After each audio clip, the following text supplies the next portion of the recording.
All right, guys, tell me if I'm going crazy, but I feel like everybody's the same. It's 2026, and I walk around throughout my daily life and I hear like the same shit over and over again from different people. I see some people that have kind of resonated with that idea online, being like, oh, well, all these bots, all these NPCs, and kind of using that to explain the kind of vibe I'm talking about. And to be honest, I kind of am left having to agree because I don't know if it's the effects of AI kind of just taking all of the art and creativity out of creation and consuming, but it really feels like, especially since after COVID, I mean, people are just kind of falling to the mean here, if you know what I mean. Part of me feels like it's an anxiety response. Like people are so nervous to have an opinion that exists outside of what they read online. And while there's not like extensive studies to figure out why we might be seeing like a large amount of the population kind of acting in a similar way and seemingly not having too many thoughts of their own, I think that it kind of makes sense. Like we all talk about the phones and the damage of it and how the algorithms work, and now AI is involved as well. This is the result. The result is that tens, if not hundreds of millions of Americans are consuming similar content and kind of literally dumbing themselves down by doing that.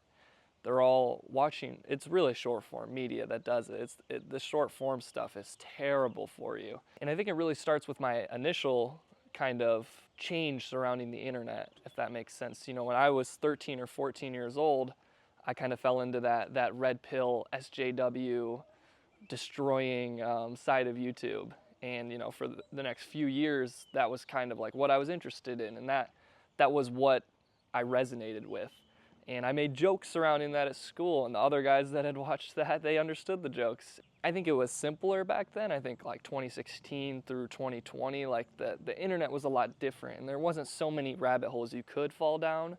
With the point we're at now, and just the abuse of the short form media, you know, that stuff was all on YouTube. It was still mostly long form, but now that it's short form, it's like you're talking to somebody and you can kind of just tell that they're thinking about the next time they're going to be sitting on their ass watching reels, if that makes sense. It's like the point of life has kind of boiled down to, when is the next time I'm going to be consuming? When is the next time I'm going to be able to sit down with my favorite snack and watch my comfort stuff, which is a lot of the time short form media. And we've kind of forgotten that life and experience is felt on the person to person level. And what we do throughout our day is kind of the point of life. The point of life is not just to get through the day so that we can get to the end of it, so that we don't have to do things that are hard, if that makes sense. I think that's where people are starting to lose it, because it is so easy to do nothing. It's so easy to be satisfied with like the easiest shit in life, which is, you know, sitting on your ass and watching short form content. I personally have spent a ton of time in youth development and rehab settings and just kind of the youth right now.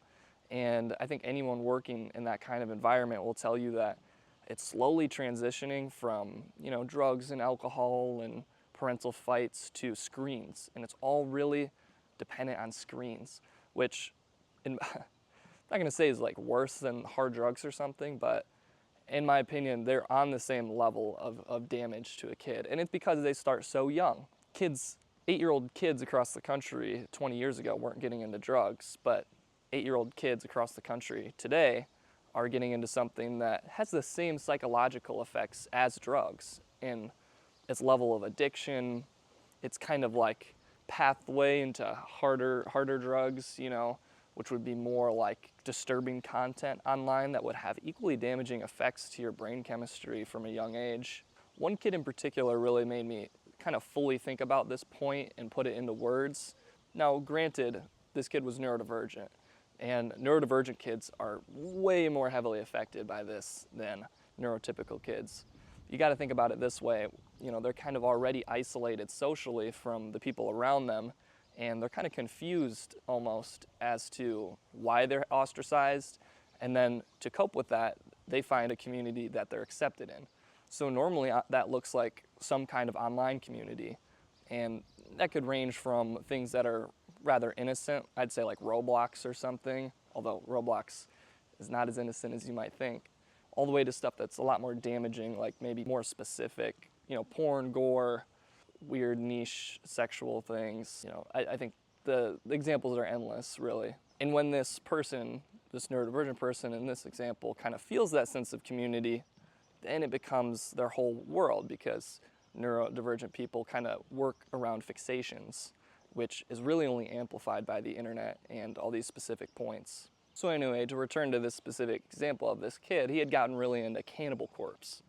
And, me and my colleagues were kind of working with him and trying to figure out why it came down to Cannibal Corpse. And I'm talking like he would walk up to a person and like right next to his name, he'd be like, "Have you heard of Cannibal Corpse?" And it's kind of funny in the moment, and the kid was intelligent enough to acknowledge it sometimes, but eventually it got revealed that that it was all from one reel he had watched, where basically they say something wild about shooting blood out of something that they shouldn't have, and then the security guards in the front kind of react to it and are like surprised. And it's a funny video. We ended up watching it, but it was really mind-shifting, because all of a sudden I saw it and I was like, wow, just that one reel being recommended to this kid has affected the trajectory of his life. And granted, it's probably going to be replaced, but it's going to be replaced by another reel, which is the weirdest thing.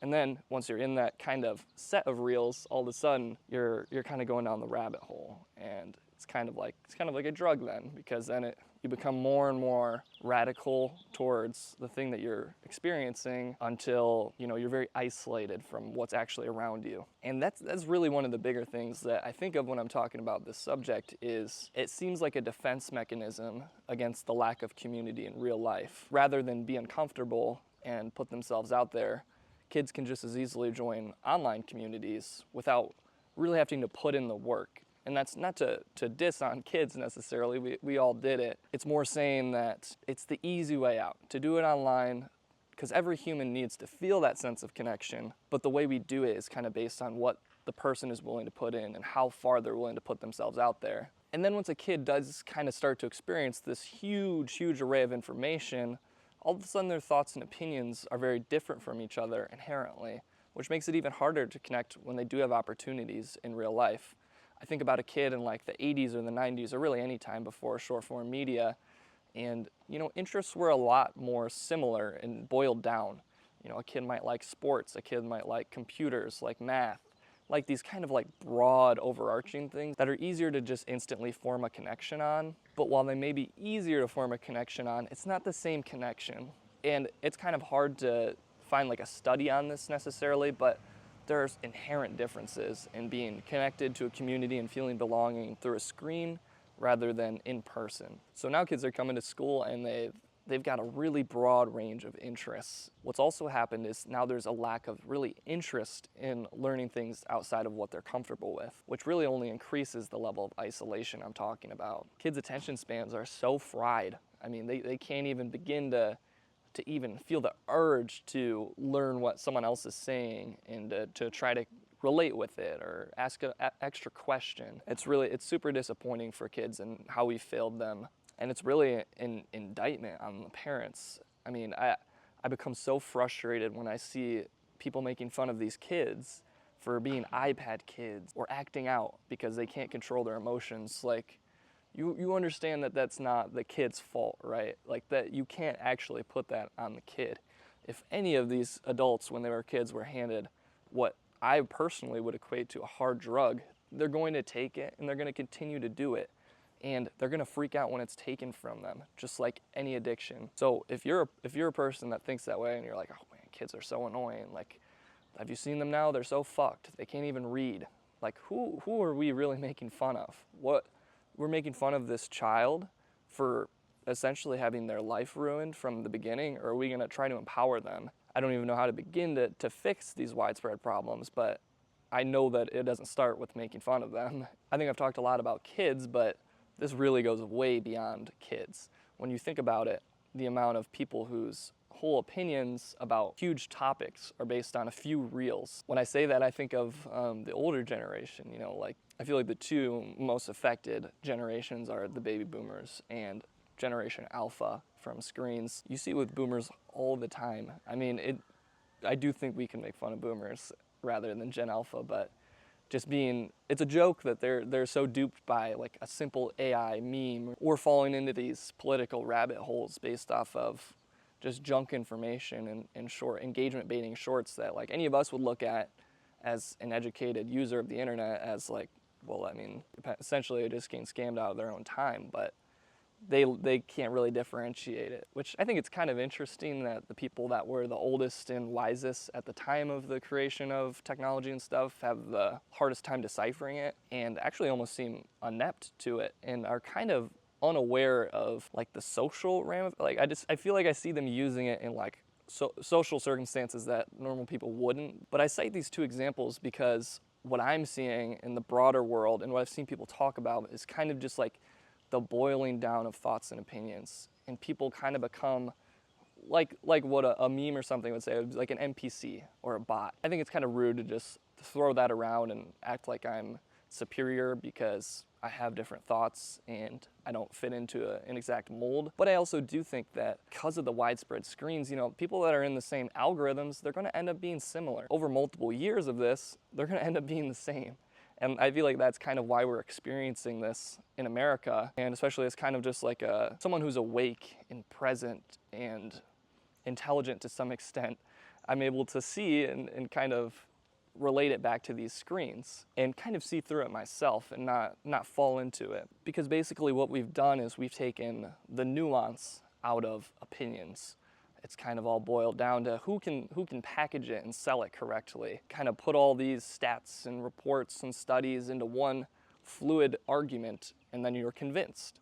Whereas, you know, if you go out into the real world and experience, your thoughts are going to be different. It's not all going to be so black and white that the person who illustrates it the best and kind of goes along with your pre-existing confirmation bias is the one that's correct. But like I said earlier, that's difficult. That's hard. That requires putting something in and being uncomfortable when challenging your own thoughts and ideas. Instead, people do the comfortable thing. They have a set of thoughts and ideas going into watching a video. They watch the video and they let their confirmation bias do the work, because that's easy. That doesn't require being wrong, which being wrong is hard, and being wrong can hurt. And being wrong means admitting someone else is right, which for some reason, Americans especially, cannot handle. We cannot handle that thought that someone else may be right, and that somehow all of our thoughts and opinions are represented by a left side and a right side. Whereas to me, any rational American would have their own thoughts and opinions based on their life experience that would transcend these borders. For instance, I don't really relate with either of the parties on everything that they say, because a rational person with life experience wouldn't, because they're bullshitting all the time and everybody knows it. So forgive me for walking out into the world and being confused when I see all these people that are just like stalwart in their defense of their side and just unable to even hear the outside noise. Again, don't want to seem very political, but this is a good example. I think in conservatism, what we see in this country is kind of the dehumanization of other people. And that doesn't mean like necessarily like just immigrants or gay people or something. It's not really what I'm saying, although it applies to them as well. But, you know, like for example, the Iran war, what we're seeing right now. If you look at the memes and the jokes that conservatives are making about it, it treats them like they're subhuman. It calls them terrorists, it calls them towelheads, it calls them whatever they want to call them. And you're basically saying like, I want to destroy you because I think that you're inferior. And it's just so ignorant of the fact that there's millions of people. Like, do you know what 1 million people are? Do you know how many people you know how many families that is? Do you know how many friends and dynamics and beautiful moments are shared between 1 million people? Whether or not you can speak the same language as them, or whether or not you even agree with their beliefs and customs, like that's just so many people. And it's so, you have to be so tapped out of humanity to not like feel something for that.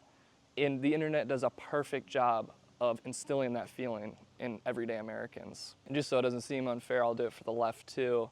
I think the left is so dismissive of conservatives and kind of treats them like, well, they're idiots. You know, why would I pander to idiots? So instead of trying and co-opting them like the left claims to be, like inclusive and welcoming and loving, and it's kind of like the community and the people matter to us. Instead, will just push these huge, relatively radical ideas onto conservatives and push them further away and isolate them further. I think both sides do such a terrible job of catering to a rational, normal American, and that's by intention. It's by intention to be divisive and to spread a wedge in between us and to make it feel like there's two teams, and if you're not on the same one, you have nothing to relate about. It also incentivizes isolation, which I'm a person that human connection and being a part of something is incredibly important to me. So to see all these kids that kind of retreat into the online spheres, it actually really hurts me, and it's very impactful. It just makes it so people hang out less casually. Even if you would consider yourself socially active, I think compared to previous generations, you know, if you were sitting at home watching TV in the 70s or something like that, it's just so much more boring than what we have now. And that boredom would then influence you to go and see people and go and experience things in person with your hands and your eyes and really actually do things and experience emotions. Whereas now, you know, even if you hang out once a week, you know, there's something that could entertain you and be entertaining enough to where you're not seeking that connection that you would normally. In my life, I've had times where I've spent weeks at a time backpacking and being in an outdoor setting, mostly backpacking for the long-term stuff, but times where I wasn't on screens for 30 days plus. And I can tell you that the experience is truly life-changing. You need to spend time without your phone like that to really understand what I'm saying. But to go that long of a period with time, all of a sudden, things just, you start to feel them in a more like enhanced way. Things are just funnier. Things taste better. Experiences are more impactful. You know, if you go and hang out with your buddies tonight, but you've been in a cycle of stimulation every day for 8 years, you know, things aren't gonna be as entertaining. Things aren't gonna be as funny. The boredom is gonna cause you to pull out your phone.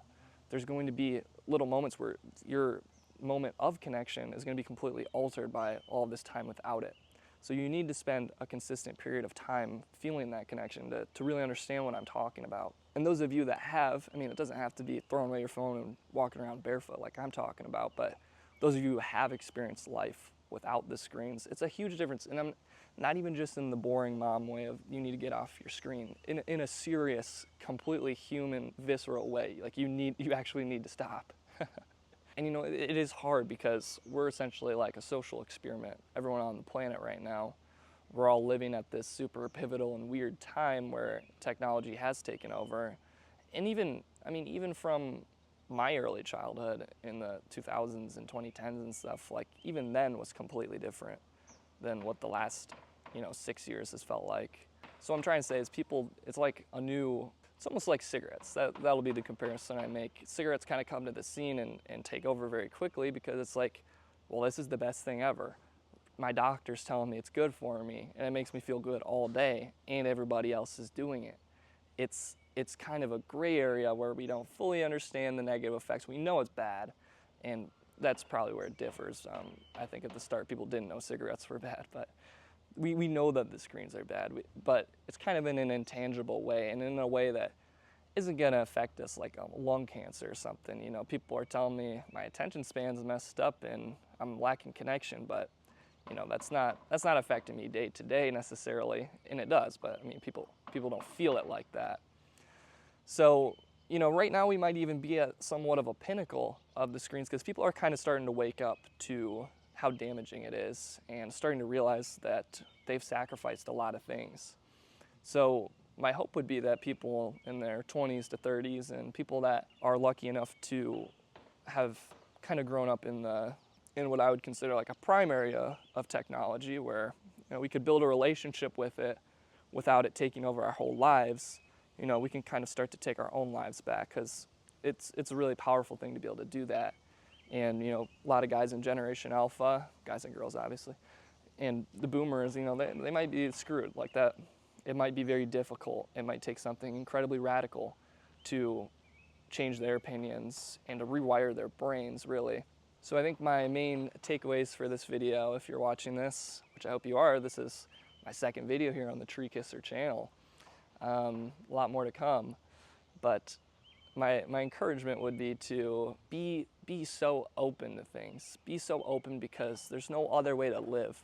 You must be open to things. You must be wrong. I'm wrong constantly. and it feels good. It feels good to be proven wrong. It shouldn't be this like stubbornness surrounding it. So the takeaway is, you know, kind of help yourself to be bored. You need to embrace that. You need to spend time being bored every day because it's going to enhance your own thoughts and emotions. You also need to let go of confirmation bias. And, you know, I'm talking to an individual here. I don't really know. You might be right. That's a possibility. But you also might be wrong. And you need to be open to that. And nobody's right about everything because things are constantly changing. So no one even knows. So just be an educated citizen. You know, go throughout your day truly being curious about all the things around you. And then it won't really matter whether or not you're right or wrong because your thoughts and emotions are fluid and you get to experience the world without having just this whole worldview that explains everything and makes everything nice and comfortable at night. Because what is the point in that? There has to be a level of uncertainty to experience humanity. Support those around you that aren't quite at the point where they could stop or fully understand the effects. Support the kids around you. The youth really need your support, like legitimately, and if you have the right mindset, that is, because it is so damaging out there right now. And this, I don't want it to become like some kind of lost generation because so many of these kids, they're hardwired from a very, very young age to consume this high intensity, fast-paced content. It's going to be really sad if that's how it works out. So don't scrutinize, don't become frustrated at kids who are acting out because they don't have their screen. Try to relate with it and have patience. Don't be the fucking kid. Kids don't have patience. We teach them patience. So you need to be the one to step up and lock in and tell them what's up. As for the boomers in your life, good luck explaining this to them. They might be a lost cause, and that's okay. If you're a boomer watching this, you're pretty cool. Congratulations.